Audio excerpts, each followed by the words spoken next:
Hi friends, welcome. I want to share a conversation with you that I just finished up with a guy named Francesco Daily. He runs a YouTube channel called Keep Productive about, if you can believe it, keeping productive.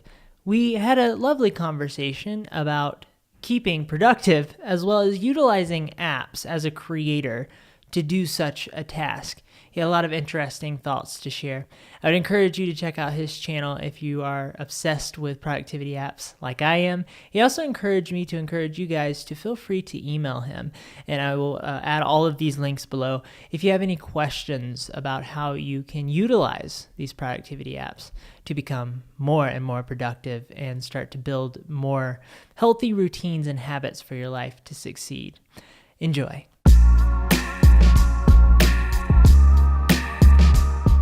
Thank you for giving me some of your time. How are you doing today? I'm doing well. How about yourself? I'm doing quite well. It's been, you got me up early-ish this morning, and I have my water. I haven't had my breakfast yet, so I'm going to have a little fast before breakfast. You've given me that opportunity, so thank you for that. It's good to fast sometimes, you know? Definitely. So the reason why I wanted to have a conversation with you today is because I am pretty viciously obsessed with productivity apps. I enjoy using them at any given time. Like right now, I think I have 4 or 5 different calendar apps on my phone.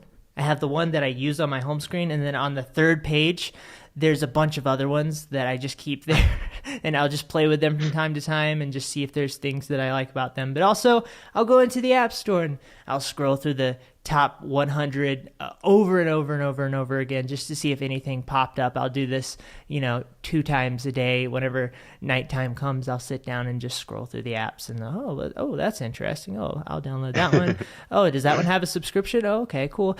And so it's an obsession for me that I think is built on a desire for me to be more productive, manage the part of me that struggles more with staying on track with routines and habits. And I believe that as a creator, we should orient the non-creative, quote unquote, parts of our lives in a way that keeps us very much on track so that it will feed into the creative parts of our lives. So I'm curious, because you seem to be somebody who is rather obsessed with productivity apps too. What got you obsessed with productivity apps in the first place? That's a good question. I think obviously the thing you mentioned about having the calendar apps and continually checking with them, I think it's a really good concept. And the actual act of us creators organizing ourselves, will save us massive amount of times. And you tend to notice it in the quality as well. Those who are organized can be a lot more focused on the quality of the footage. Obviously it's great to be chatting with you. But yeah, so my sort of journey in productivity started weirdly when I was about 15. That's quite early to start on productivity. It is. It's a weird origin story as Normally well. you hit 18 or 20, you hit the real world and you're like, oh, I have a part-time job and this is a nightmare. I need to figure out how to get my life together. Yeah, and a lot of times it is for people. But I think, so I was about 15, I had failed a year in school, and my mum said, okay, restart, redo your year in school. And I was like, okay, I'm not going to fail at this time because I'm going to choose new subjects. But over the summer, I went away and read a classic book called Getting Things Done by David Allen, which is like almost a Bible for productivity app lovers out there. I like where and this I is going. downloaded. It is a great one. I downloaded Todoist. I think maybe it was Todoist at the time, and Evernote, and I just basically got myself organized with it. Todoist has been around for that long. It has been around for a while, almost 10 years. Wow. But I think it might have been a year after that I got it. My timeline's quite awful. But it was a to-do list app at the time, and my sort of goal was to get myself organized, and essentially from there, I just was able to help other people. And it was only maybe when I was 18 that I was like, okay, this is a very niche thing. I should start a YouTube channel on this to help other people find the best productivity apps to match their needs. So I started my own channel, and it sort of spiraled into what it is today. Gotcha. So what do you think was the value of starting on your productivity timeline that early in your life as opposed to a lot of people? Yeah, I mean, that's a good question. My sort of timeline's a bit weirder from other people because one of my jobs is to curate productivity apps. I am still pretty much using the same apps that I did when I first got into productivity, and I tried applying them into freelancing situations. So I tried to apply them to working situations. But I think it's important to jump into productivity at any age. And it's not necessarily like an intense interest where you're constantly doing it, but an interest that allows you to keep checking in on yourself every 3 to 4 months. Like, okay, am I using the right apps that make myself productive? Am I using the right methodology? There's all different aspects of productivity, like food and health and, well-being. So they're all important things to manage routinely. And what would you say to the idea of organizing some of the lesser than creative? Well, let's think of how to construct that sentence. The parts of life that aren't directly creative, like washing the dishes, taking care of your diet, all of those things. How do those feed in your mind to the creative process? Yeah, I think obviously those are all things that we have to do. Like we have to get them done because else our houses will end up awful.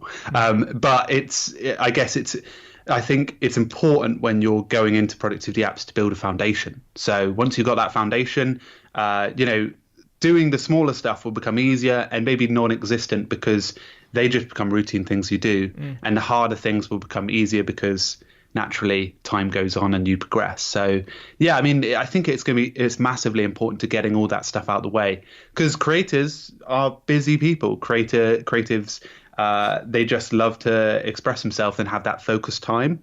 So making sure that everything's clear for them to do that is so important. What would you say to a disorganized creator? What would be a good couple of first steps to get them more focused in a way that actually leads them to their goals? Yeah, definitely. I mean, creatives are the great thing. They're very visual people. So the first thing I would say to them is look at a foundational bit of productivity that works for you. I know a lot of people like methods like the Kanban method. A lot of creatives like these because you're actually visually organizing your tasks or your projects.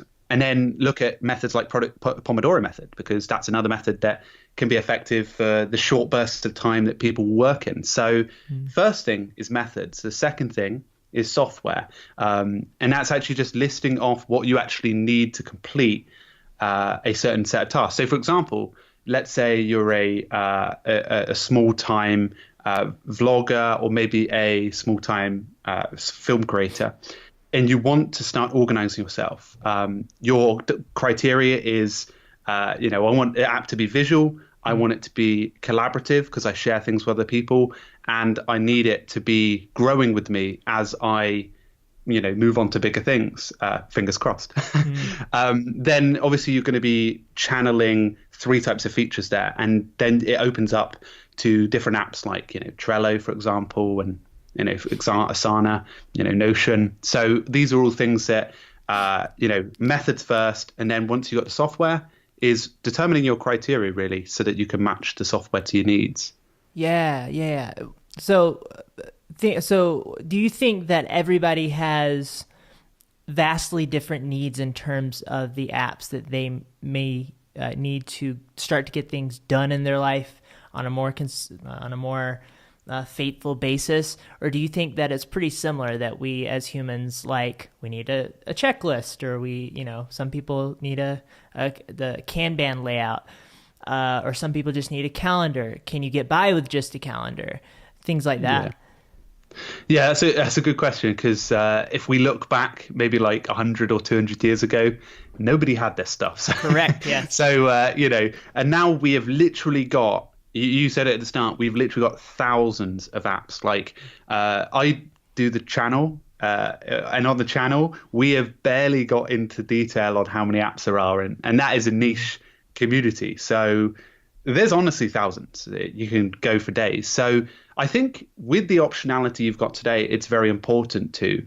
But what I typically recommend for people, and this is normally what productivity experts, I don't call myself one, but those individuals say, is to have a task manager, something where you can tally actionable items, a calendar application so you can see upcoming events and activities, and a note taker so that you can tally down notes, ideas, and thoughts into one reference area. So they're the three apps that I would say, if some people like to blend two of them into one app, but there's really not been an app that does all three very well. So still coming. Future, right. I would absolutely agree that there hasn't been an app that does all three well. But what's interesting is I just started using Agenda. I'm sure you've probably heard of that one, right? Yeah. That's a pretty rad app. I just came across it. I went from Bear as my note-taking and project organization and listing everything out. I write out all the notes for these things. For that, all the videos that I do. It's a fantastic app in that regard. Lots of key commands that I learned. Well, I switched over to Agenda. I'm still learning the new key commands, which has been a bit hectic. Key commands are huge, by the way. I think they're so incredibly important. But so I switched over to Agenda because it's basically, in a lot of ways, Bear, but with calendar integration. So you can make a note, and then you can hit link to calendar event, or you can that's a calendar event that already exists, or you can create a new calendar event and link it to the note. They're interconnected together. And this has been fantastic because that can allow Agenda to be my note-taking project layout app while still being a simple to-do list if I need it to. But to speak to your point, you can't quite get the level of immersion into using a calendar that would be really nice within Agenda. But the way that it feels, the way that they designed it feels so cohesive with the calendar that it's easy to go back and forth between the two. And I think that's fantastic. I actually, for a long time, didn't use the calendar app. Everything I did was within a to-do list, or some sort of project management to-do list type interface where I can actually tick things off. I'm just starting to screw around with just living my day on calendar events more so, and not feeling like I have to get that shot of dopamine from when I when I swipe left to complete the task. And because I've been really interested in living my life on more of a time block basis. Right? So knowing where I need to be right now. And so I just jumped back into the exciting world of using a calendar again, and it's been a lot of fun. But for you, what does your daily go-abouts look like in that regard? Yeah, I mean, that's a great point. Like, the thing is, with most people, most situations, the recipe and the ingredients are different every time. And that's what makes it quite exciting. Like, you are clearly someone who is adapted to time blocking methods, which is a great solution for a lot of people. Like, actually being able to see, okay, 3 hours on editing, 4 hours on recording, podcast with Francesco. And some other people like different ways of doing it. So it's really great. And I think once somebody's found the way that works for them, it's fantastic. The way that I do it, I tend to have a weekly review. So every Wednesday or Thursday of every week, I'll plan out my tasks for the week, and I'll use Todoist for that. So I typically plan them chronologically, which sometimes can go very well and sometimes doesn't work so well, depending on if there's like an emergency event. Right. You can never plan to perfection, right? That's it. Yeah. And it's close to perfection how it works, but for me, that is. So I'll have, between 6 or 7 or 8 tasks in there per day, and I'll aim to get them done. They're all time stamped, so 9 a.m., 10 a.m., 11 a.m., etc. And then how important is timestamps, by the way? How important is actually setting a time to what you're going to do, as opposed to just having a list of things that you'd like to do and going into the ether of the day trying to accomplish those things?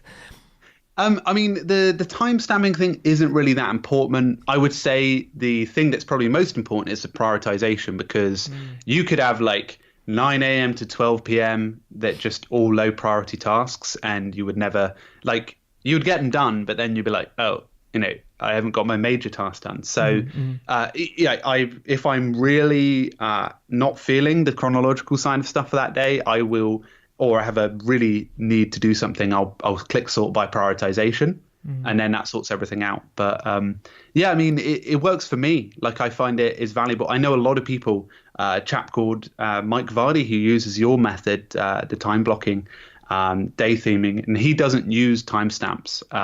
So it's really a recipe of my own, my own making. But I find it works for me, and maybe that'll change in 3 or 4 years' time. That's so interesting, because I feel like it speaks to how we all have vastly different methods, and how, at least for me, I have different methods every single month. My method is constantly evolving. I'm trying new things, mostly just because I'll get bored with the other method and I'll start to try something else to freshen things up and make things interesting. And I love apps where you can theme to some extent. The visuality of that is very pleasing to me. I've always enjoyed Clear, for example, the to-do list app, for its insanely colorful nature, and the minimalism of it feels quite nice. So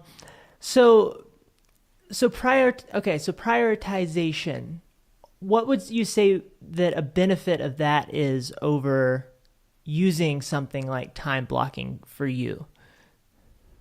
Yeah, I mean, time blocking, you can adopt prioritization quite well in it, because you're naturally blocking a timeout. But prioritization is just valuable because there's a lot of books that say it's an effective technique, like Eat That Frog by Brian Tracy, another really good one. Right. But I mean, the idea behind that is that if you do the hardest thing in the morning, if you eat a frog for breakfast, everything's uphill from there, right? Yeah, pretty much. I'm still yet to really adopt that technique. It's a tough one. It is a tough one, but I think it's a bit of a two-way street as well, because you have to consider your energy levels too. Like, for example, like, I'm not someone who, I used to be someone who wakes up early and does the majority of my tasks in the morning, but actually my peak energy is like 11 o'clock. So I normally get everything done before 11 a.m. Then I go to the gym, because that works out for me. But that's very clever. Yeah, no, I mean, I'm quite lucky, because obviously being self-employed, I can do that, because some people can't do that in the workplace. But I think it's looking at your energy levels throughout the day and working out and actually taking advantage of them. The dips don't have to be proper dips. They can be relaxation and then get back to it, if that makes sense. I think we neglect our energy levels. I think it's really interesting that you brought that up, because I plan my day to get the things done that I want to get done. And I try to be intentional about breaks and that sort of thing, but I don't think I put enough emphasis on making sure that I operate in the way that my mind and my body wants me to operate to stay at an optimum energy level. How have you found, other than going to the gym and laying out that sort of first block of your day, how have you found good ways to manage your energy levels and not shoot yourself in the foot? Yeah, that is a good question. I used to, when I was doing a placement, like it's a university thing where you go away and work for a year, I would get, my energy levels were like really awful, because I'd be like burning out more often than not, working till really late, waking up really early. And, I learned my lesson from that. And maybe it's, getting married and relaxing a bit more. So 11 a.m. I tend to do a workout. About this time, I might go on a walk. So about I think I just went on a walk before you. That's why I'm a little bit sweaty, probably. Beautiful. I love it. Yeah. But it's the sweat. It's the sweat of life-changing motive. It's the sweat of making steps forward in life, both physically and mentally and spiritually. Yeah. So don't try and write that on a postcard or anything. I'm going to put all that on a postcard and send it to my family. That's lovely. But yeah, I love the old walk in the afternoon, because, that resets me for the final bit of the day. And then, there's things that I do, like I'll just listen to some music for the last half an hour of my day, so that when I get home, I'm maybe not as wired to the laptop as I was before. So that when I see my wife, I'm like, not like, ugh.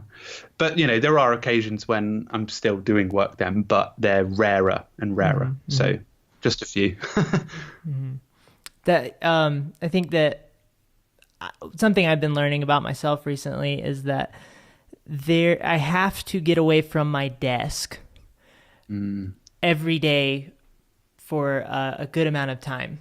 And I'm still trying to figure out exactly what that ratio is. But for example, I do a lot of photography projects where I get to go out and wander around this beautiful landscape around me here in Utah.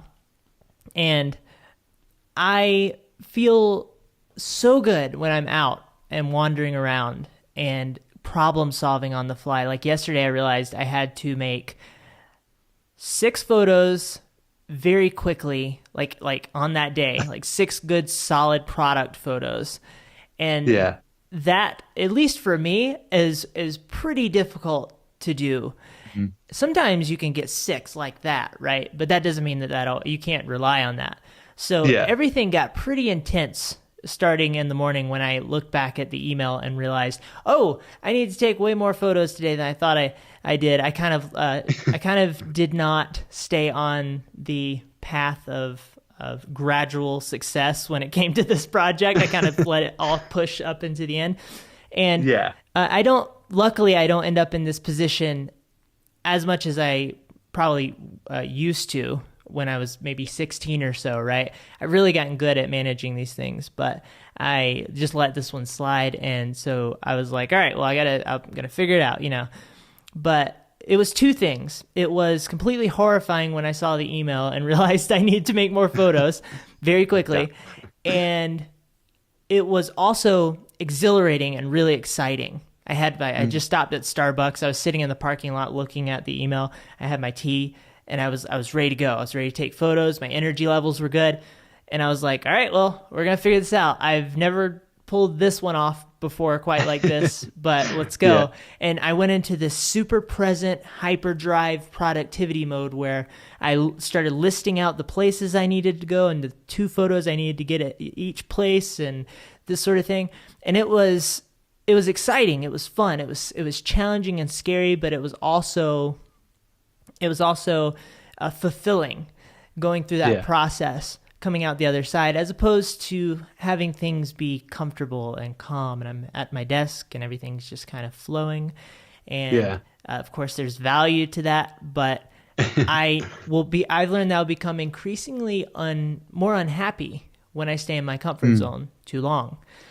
And I don't know, how do you plan to get yourself in an optimum place to stay happy? That's a big question. Sorry, I threw that on you. No, that I can relate to that. Like a lot of the time when I know that like they do say doing the same thing over again is the road to insanity. I don't know who quote that. But I probably butchered the quote even. But like doing the same thing every single day is good for routine and discipline, but it can affect where you take yourself out your comfort zone every day. That could be really nice and a good way of doing it. So, what I try and do is, for me, I try and work in a lot of coffee shops versus like an office. Like I maybe spend 40% of my time at home on the standing desk to actually do the bit of work, but the rest of the time it's coffee shops because we're very similar in that regard, except for it's more like 60 or 70% here and 30% in coffee shops. But I've learned that changing your surroundings is incredibly important. Definitely. And I don't know whether you're like me, like when you go in coffee shops and you speak to the barista, like, and you're like, you might have been the only person I spoke to today because like I don't have any colleagues or anybody like that. So it's important to have that like social aspect of it. Sure. It's massively important. And I think that's probably going to be the next big problem in the self-employed. When everyone goes in this gig economy, obviously working for themselves and doing projects versus jobs, I think that's going to be the big problem is loneliness. Yeah. Because people are going to be getting out side, making sure their energy levels are consistent across the day. So that'll be interesting to see. Yeah, I think that people could really struggle with that. I know that that's one of the biggest struggles for me on a daily basis is literally just my mood, like just staying in a really positive and optimistic headspace, being excited about getting things done, about the projects I have that I'm working on, not feeling like it's stuff that just, because what can happen for me is I will do these steps and I'll get more and more into a place where I feel like it's just the thing I have to do today. It's not so exciting. And also, if other things come in, if life comes in, I get very stressed because I'm like, I have to do the thing. It's on the to-do list, right? So me and my wife create things together. And when she comes in with a project and I'm busy, I have a full day, I'm like, oh, like it's overwhelming. And so I'm learning how to plan that into my day as well. But going back to what you were saying about going up to a coffee shop, I found that even speaking to the barista is like a mood lifter. Is it the same way for you? Yeah, definitely. Yeah, 100%. And even like, getting to simple things for, self-employed people is getting to know the butcher, Yeah. Well, if you're vegan, don't, but if you're like, the hairdressers, and getting a regular sort of routine on the way to work is quite nice anyway, because you avoid that sort of isolation aspect of it. Definitely. We, as creators who work from home or work, isolated from everyone else, or whatever that means for you, it's something that where we have to build in social interactions intentionally. Yeah. A lot of people don't have that problem. We have an interesting conundrum as creators where we actually have to decide to put a calendar event down to actually talk to your friends or talk to your wife or what have you, because you get so focused on creating. I think it's a good problem to have because it just means you're being very productive and focused in your life, and you probably have your priorities somewhat in order. Whereas most people, they just live for the desire of feeling quick happiness. So they have a thriving social life, but they don't have a thriving productive life. They're not contributing to the world in a special way. And I think that can be something that slowly tears away at people. It slowly chips away. I think of like when you're taking a potato peeler and you're just taking away the skin, and you're slowly one after another. You don't really feel it at the beginning, but then it starts to get, even though if somebody was taking a potato peeler to my skin, I'd probably feel it pretty quickly being a human. But it slowly chips away at you and it gets really detrimental. And I think the way that we remedy that is by building routines and habits for ourselves. Yeah, definitely. And when it comes to the routines and habits that keep you in a place of happiness through not going with the feeling of the wind, as we like to do as creators, but actually keeping yourself on a consistent track. What apps have been extremely helpful for you in that, creating habits to make sure you're washing the dishes and taking a shower and getting to the gym and that sort of thing? Is that all done within, Todoist for you, or because there's a lot of apps where you are specifically built for tracking habits, right? Yeah. I mean, some people like to, what I used to do maybe about a year ago is I used to have like a task in the morning called like admin tasks. They were like low, and I would just add like loads of tasks to the comment, like, make sure this room's nice, make sure that, go through all those sort of stuff. But what I typically recommend for people and what works for me is like just having like a habit tracker of some kind, just to tick them off every day, because that could sort of separates itself from your task manager, which is maybe better for prioritization. Mm-hmm.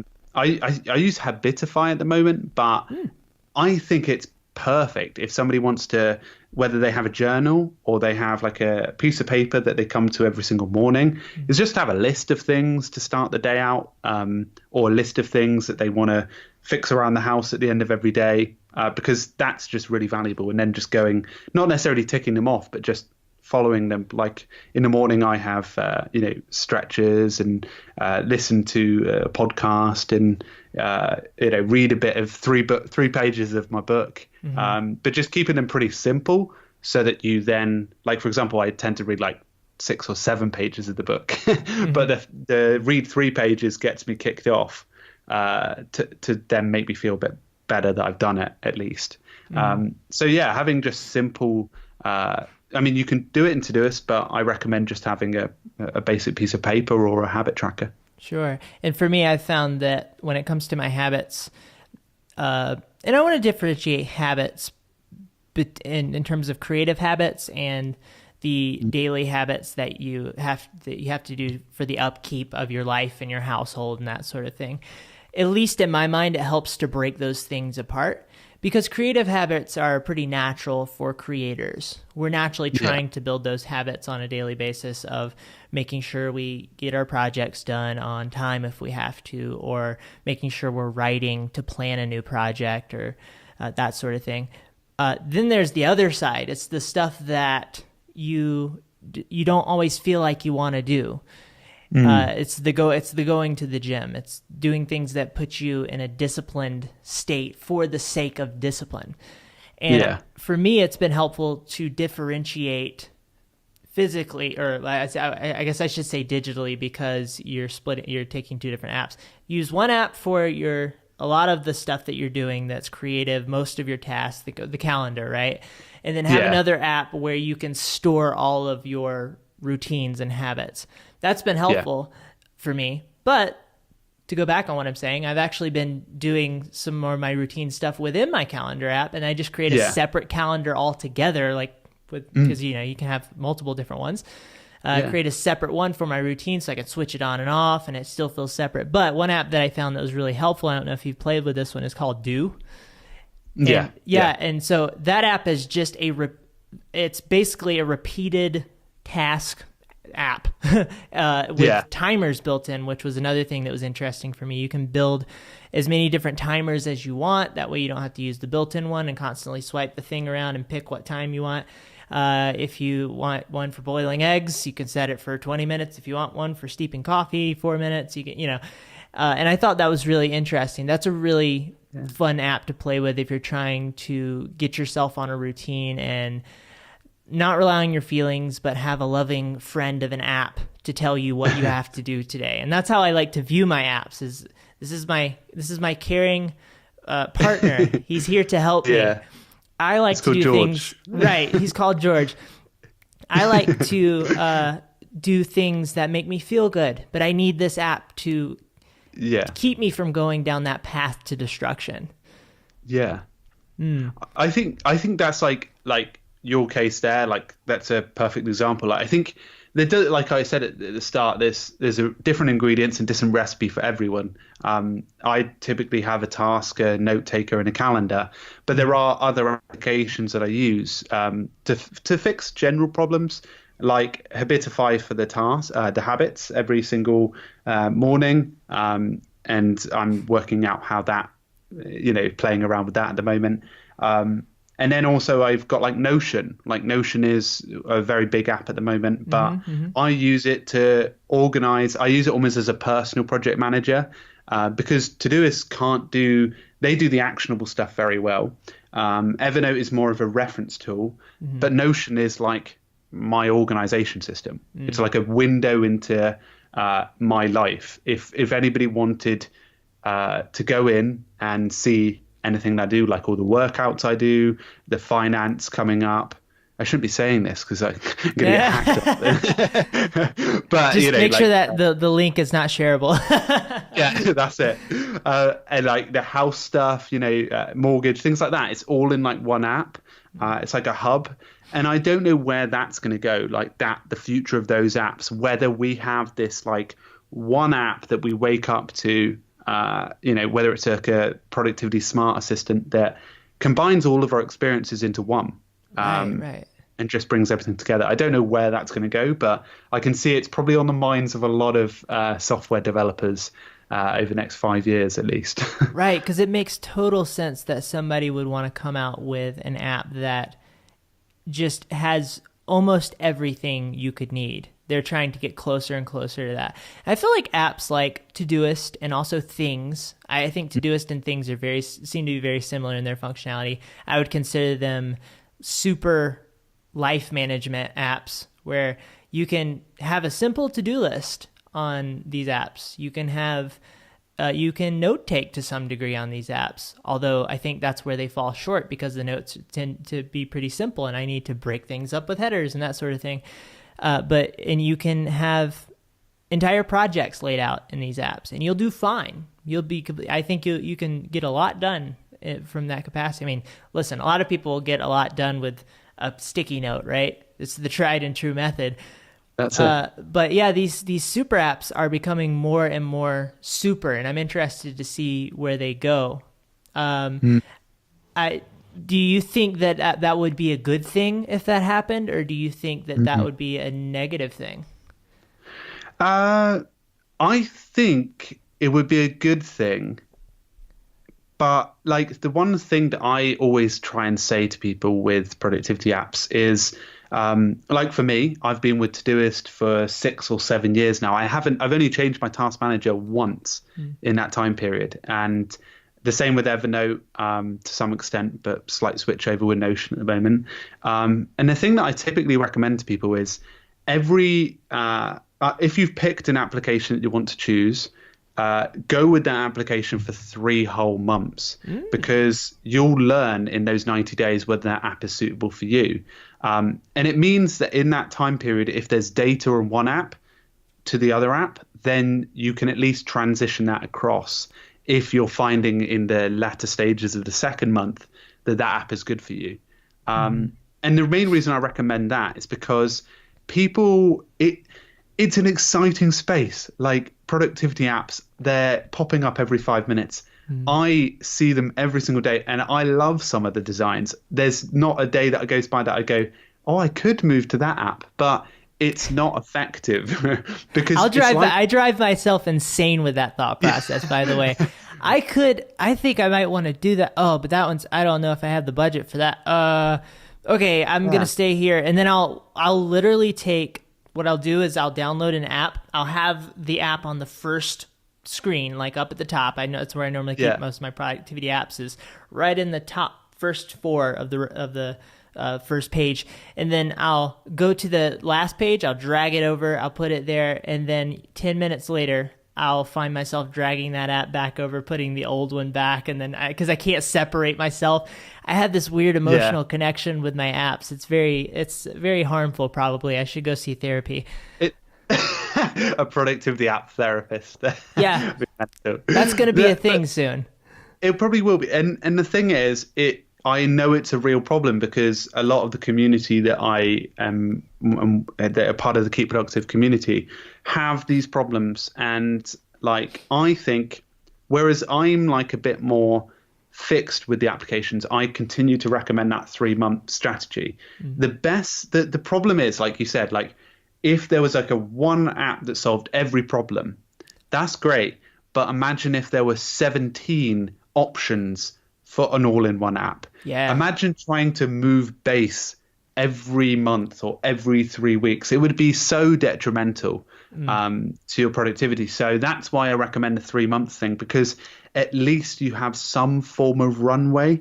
Like, for example, you have that timeline of 90 days where you can get stuff done and you are locked into that application. And after those 3 months, you can come back into the other app you were using. If it's not suitable. So I find it really valuable if people spend time researching their application, but also making sure it's the right thing for the long term as well.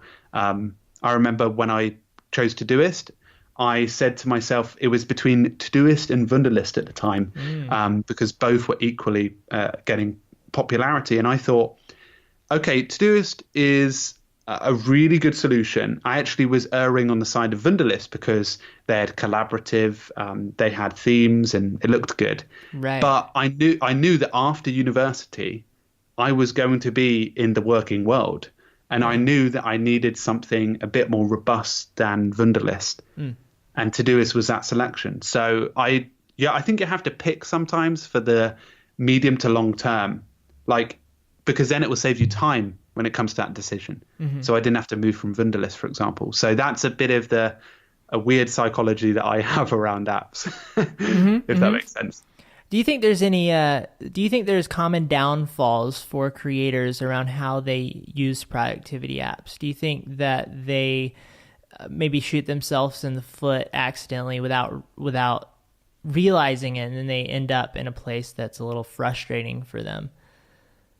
Yeah, I mean, I think a lot of people, particularly creators, tend to find a recommendation from some. Like Things 3 is a really beautiful application, and they've got a 14-day free trial, which is great. It gets you started. But a lot of the time people don't do research around it, and then they invest $49.99 for the, I think it's $49 for the Mac app, $19 for the iPad app, and then like, might as well go the whole hog, $10 for the iPhone app. So that, that's 80, almost 80. Yeah, you can't have two and then not the third. Come on. Yeah, I mean, but it's $80, and then the next month they're like, oh my god, I found another application, and they switch to that application. So I think creators could save themselves a lot of money if they did a bit more research. But then equally, I like how you're talking about saving up. That's so funny. I'm also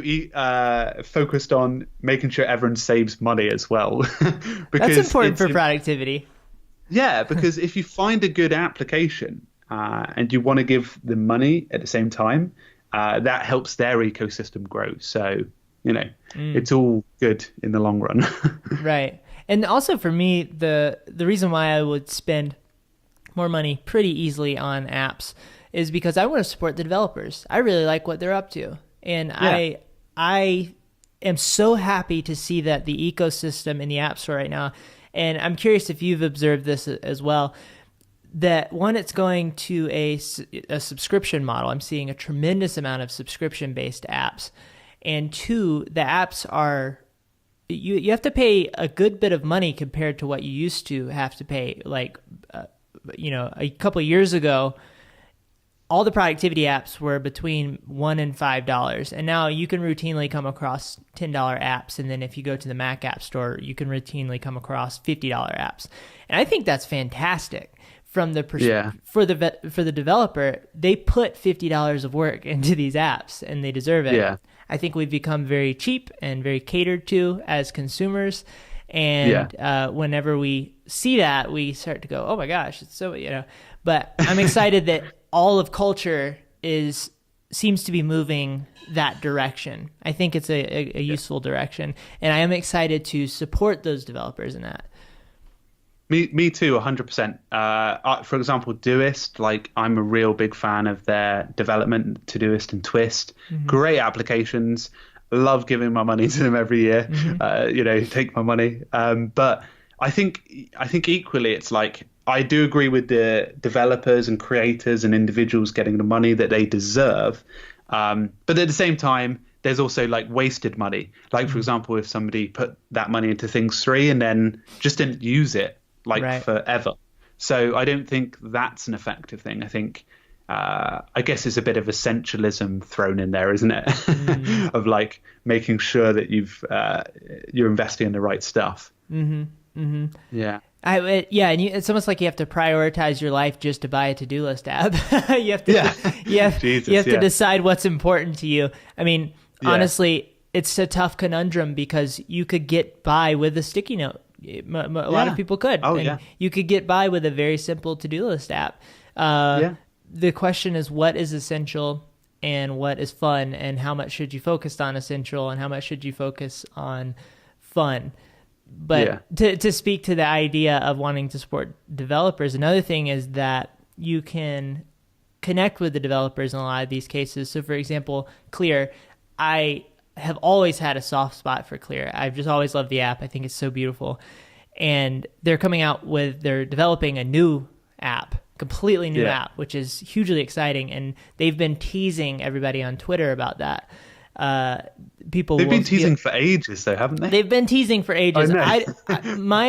My guess is what's actually going to happen is they're just never going to release it, and they're going to see how long they can tease the people. Ruin everything. It's going to be this never-ending thing. Everybody's going to spiral into depression trying to hang on to this hope of a new Clear coming out, which would be an intense social experiment. But I'm excited. Like, I watch it, I'm like, when is it going to be? I'm always checking it to see if they have a new little new Clear tips video, because they'll have this thing like things you can do in the new Clear, and then you get to see a little bit more of it. You get to see 5% more. They're doing a great job at marketing, but they seem to be people who are passionate about what they're up to, and it's like I want to give back to that in a world of everything being huge companies, brick and mortar, this sort of thing. Like, I don't have a connection with Apple like I have with the development team at Clear, because it's very approachable. It's very engaged. And I want to support these small people or teams of people who are pouring into helping people be more productive. So if you want to throw your money somewhere, I think it is a good idea to throw some of your money at productivity apps. Definitely, and also it helps you in the end. But of course, like you were saying, you have to stay on budget. Don't ruin your life buying productivity apps. 100%. Yeah, 100%. Like, you don't want to be coming out with too much of a bill from doing the research. But I think it's beautiful. Like, honestly, the great thing about running the channel is you can see, or you can help someone make a decision on an app, and then a couple of months later you can see them on social media or emailing you saying, this app changed my life, and I appreciate that you connected me with it, but these are the features I love. These are the features that have enabled me to reduce my stress, spend more time with my wife, spend more time with my kids. Like, that is beautiful. The fact that an app, a bit of software, can help you do that, and it is amazing hearing these stories. So 100% of developers should be supported for that, because that's a great. Yeah. So do you have any other apps that you're particularly excited about right now that you've been playing with? Maybe some miscellaneous stuff? Yeah. Good question. I would say at the moment, like, Notion is obviously the big fella in the room that definitely deserves a good head nod. Coda is a very similar application, but it's more like Google Docs, so it's more relatable for people. So it's like supercharged Google Docs. I think the email space that's super helpful for people who are not so technically inclined as well. That's fantastic. Oh, definitely. Yeah, definitely. And I think there's so many like templates on there that you can just get really drawn into, which is good. And I would say the email space is really yet to find there are so many great paid email solutions, but that space still needs more time put into it. So I think it's use all Polymail. Have you used Polymail? How do you get on with it? Oh, I love it. It's fantastic. It's actually one of the few apps that I haven't switched for months and months and months, because it's for one, you can see if people have read your emails. That's a big thing.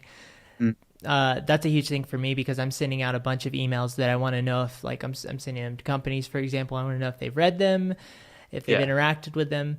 And it's just a beautiful interface, beautiful icon, which is a huge part of why I pick out an app. It's like buying wine for the labels. It's it can be a bad idea sometimes, maybe, but I absolutely love it. It's the best email app I've found so far. But I haven't been shopping for new email apps. There might be other things that have changed the world that I haven't been a part of yet. Yeah, that's it. There's Newton Mail, which is returned. Missive is a great one. That's the one I'm using at the moment. Spark. There are so many, but there's almost like, it's a bit like with the majority of productivity apps. There's no one-all solution, because there is still problems with every single one of them. Like almost all of them, even how amazing they are, still probably do like 90 to 95% of the job. And there are always like these things that you're like, oh, I wish it could do that. Right. And then once that feature's there, you're like, I wish it could do that. Right. So it's always like an ever growing problem that you'll have. Are you similar to me in the sense that you've built the perfect to-do list app in your head? Yes. Yeah. Like I'll go to bed at night and I'll just sit down and fantasize about what my to-do list app would look like, and it would be the best to-do list app ever. Yeah, I'm the same. That's actually one of my like long-term goals, is to create some software, is to either make, some productivity software in the next 2 or 3 years, or to actually make training wheels for people that are preparing to use to-do list apps or note takers, because some of the time the methods, once they know how to use the method side of it, like if that's blended in an application, that would be beautiful, because then they can go on to other apps and they're all kitted out already. So some sort of training wheels would be cool. Working on it. Yeah. So what have you learned about getting on a content creation schedule? Everybody has a different version of this, and for some people it's more stringent than others. But as a YouTube creator and as somebody who loves productivity and productivity apps, what have you learned to be helpful about getting on a a content creation schedule so that you create things consistently and it's not just sort of, like I said, going with the feeling of the day? Yeah, good. That's a good question, because that's what a lot of like content creators struggle with, is like, what video can I post? What do I need to be editing? All that sort of timeline. Right. I used to use Trello a lot for that, and I used to have like all of my videos planned in the future. The board would be collaborative, so the community could add ideas. Oh wow! To that Okay. board. Yeah, because I mean, that's the good thing with doing the reviews is that people want either reviews on apps or to go deeper with an app. So I need to know what they want. So if you've got a community that need that, then Trello is a good tool for that. I also planned about a month in advance to see the 4 videos I was doing a week. And I use Notion now, actually. But I still recommend Trello massively. But it really depends how many videos you do a week. If you're doing like myself, 3 to 4 videos a week, then, making sure that you've got a good, script embedded in that application. If you're using Trello, there's a great description tool, but you can connect it with other apps like Evernote, etc. But yeah, I get on with Notion quite well as my planner at the moment. Very good. Very good. And with Notion, can you, this is the one hole that I feel like I could pick in it for myself. Can you create reminders within Notion? You can, but they're not as good as other apps. Oh, okay. Gotcha. Yeah, you can celebrate, but it's a slight celebration. My hand will only go halfway up. Yay. That's it. Yeah. Yes. Yay. It's it's good, but there are things missing that's not like normal. It doesn't look like a normal to-do list app would or something like that, but you can add them. Yeah. I used it in the past. I absolutely loved it. I loved how it sort of felt very bare bones, but at the same time very customizable. Yeah. It feels like you can create your own little world in there. And I love apps like that. You can, and that's there's so much good about Notion. Obviously, I've created my home on there basically, but you can get carried away, with icons, with cover photos, with right. colored background. It can be endless. So, word of warning: find Notion. It's good, but you can get carried away. Yeah. But there, I think one of the things that helps us be more productive is that you can get carried away in your downtime with organizing, because the more organized you can make your app, you're creating an infrastructure for yourself to thrive in the future. And so it's important to me that I have an app that I think is a lot of fun to spend a lot of time in. That's why I love theming. That's why I love the ability to change icons. The more customizability that you can give me personally, and this isn't for everybody, but the more customizability you can give me personally, the more fun I'm having. It's like a game. It makes the whole game of life more exciting. And so that's why I think that stuff is important. 100%. And it's, I guess it's a bit like for example, the desk I'm on. You're spending a lot of time with it, and putting nice stuff on it and getting it sort of to your liking is important. Like the bedside table, making that very aesthetic and however you like it is good. So it's the same sort of rule. Yeah. There are so many. We have a group called Notion Made Simple, and you see so many Notion layouts in that. There's actually a website called notionpages.com that have people's templates or layouts, and the ones you find on there are like, wow. Like people must have spent hours on that, but it's lovely. Yeah, I used to enjoy this app, and now you can find different versions of this website on Instagram everywhere. But there was a website called deskography.org, I believe, or .net. Anyway, it was just pictures of people's desk setups, and it was pretty addicting. It makes you want to make your desk not look so horrible. Also, but the downfall is that those desks there's a fine line to be struck between functionality and minimalism. And sometimes when you have to use, like right now, my desk looks like a tornado because there's 1,000 cords because I'm recording this thing until this mic becomes wireless and I don't have to plug a thing into this camera to keep it on for an hour and all of that. It's going to be a bit chaotic. But perhaps you just have to figure out how to return your desk to a nice feng shui whenever you're done with those intense periods.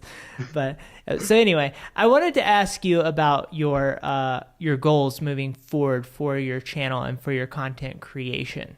What do you want to be up to in the future? Yes, good question. Keep productive. I just want to I used to call it my name just Francesco Daily, and in about the end of the third year or end of the second year, can't remember, I changed it to Keep Productive because I wanted it to be a curation space for the best apps and resources. And that doesn't just mean me as the host, although I am the host. It means other people as the host. So I basically want to bring in more and more people to help expert opinions on different applications and resources. We're going to plan more virtual conferences so people can attend these events online that allow them to go deeper with apps. We're going to launch more courses. We're going to continue with the podcast. So hopefully 2019 looks pretty exciting. And our mission is really to help people to, continue to match up with the best software. Fantastic. So should be good. Fantastic.